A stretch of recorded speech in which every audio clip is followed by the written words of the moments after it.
okay na gid akong palibot. Ako nang nalimpyuhan, kay ako gidampasan. So, limpyo na. Pero matay mo yung ko kabantay ni kumpare no adlaw. Pirmi man ni tago dagoy mahadlok mabalsan.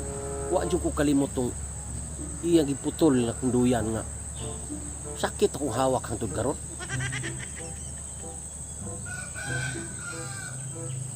Ina makabalos gyud ko aning tawhana. Giinitan jud ko niya maayo. Mangita kong paagi nga makabalos gyud ko. Gusto magluto kog sudan, nay karning kabaw dito sa gamay sarip. Ako tong dagko gulot para day latan. Dayon kada unod butangan akong sili. Dayon mag-food trip ko to sa kakahuyan, unahan sa ilaha. Muagi ko sa ilaha. Kay dalo man ka ito. Sakto di ay. Dali na ito mangawat din. Kita itong pagkaon. Mangawat din to. Labinag ako. Pastilat. Gusto tuon. Kabalos rin yung ko, adik. Ikaw kumpariha ka, ha? Magwa kong silidaan. Luto na gyud. Ako nagibutang ag sili kada unod.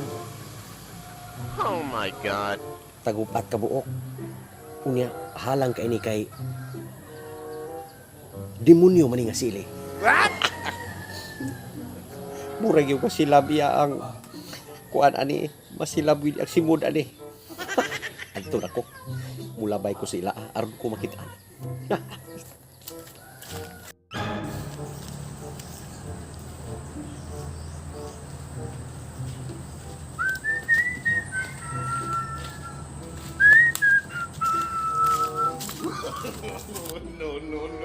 Uy! Si pare mo itong nalabay kada nagsudaan?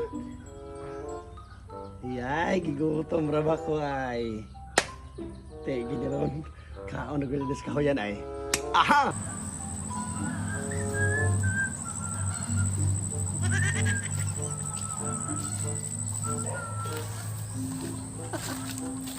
Kabantay gyud siya, klaro kayo. Agay, kalami.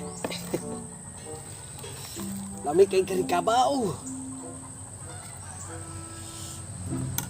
Bayra pod nga. Nailami sa diri kay gamit man